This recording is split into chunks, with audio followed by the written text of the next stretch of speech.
నేను గుడ్లవల్లేరు ఇంజనీరింగ్ కాలేజ్లో చదువుతున్నాను. ఐటీ డిపార్ట్మెంట్ స్టూడెంట్ని. అందరూ ఫేక్ అంటున్నారేంటి బ్రో?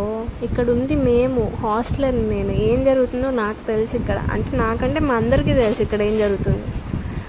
అందరూ వాళ్ళ డాడీ పొలిటీషియన్ అయితే, పెద్ద ఉన్నోళ్ళు అయితే ఇంకా ఏమి అంత చేసినా మా డాడీ చూసుకుంటారు అంటుంది. అదంతా ఎట్లా అవుతుంది బ్రో? ఆ విజయ్ అన్న వాళ్ళ బాయ్ ఫ్రెండ్ మీదకి తోస్తున్నారు ఫైనల్గా అంతా. ఇంక ఈ అమ్మాయి అసలు వాడొచ్చి అమ్మాయి గెటప్ వేసుకొని వచ్చి మా వాష్రూమ్స్లో పెట్టేసి వెళ్ళాడా? ఉండాలిగా, చేసిన తనేగా. వాడు కూడా ఒప్పుకున్నాడు. ఈవెన్ తను కూడా ఒప్పుకుంది, నేనే చేసా ఏంటి అంటుంది. అంత ధైర్యంగా చెప్తుంది. ఏంటన్నా ఏమవుతుంది? బయటంతా ఫేక్ అంటారేంటి? ఇక్కడ ఉంటుంది మేము, బయట నుంచి చూసేది వాళ్ళకేం తెలుసు? భయపడుతున్నారంటే భయపడుతున్నాం, ఫేక్ అని తెలిసి భయపడుతున్నావా? మేమంతా పిచ్చోళ్ళమా ఇక్కడ ఉన్న వాళ్ళంతా? 30 కెమెరాస్ ఉన్నాయి, పైగా 300 + 365 వీడియోస్ లీక్ అయ్యాయి. ఇంకా 800 వీడియోస్ వరకు ఉన్నాయంట బయట.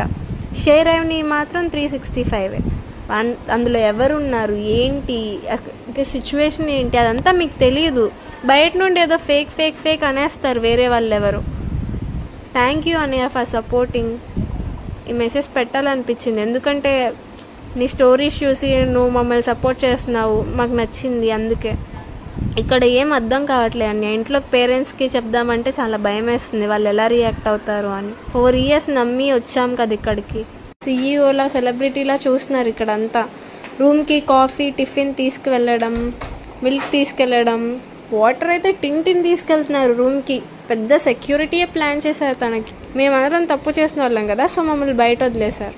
నిన్న గ్రౌండ్లో నుంచొని అంతమంది ముందు నుంచున్న ఆవిడ ఇప్పుడు ఎందుకు చున్నీ వేసుకొని వెళ్తుంది, ఎవరు చూడకూడదని చెప్పి?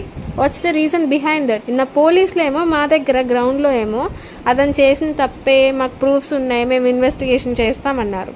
మళ్ళీ పర్సనల్గా లోపలికి పిలిచి ఇదంతా ఫేక్, ఒక రూమర్ అంటారేంటి? అంటే ఒక 5 minutesకి వాళ్ళ డిస్కషన్లో మొత్తం చేంజ్ అయిపోయిందా?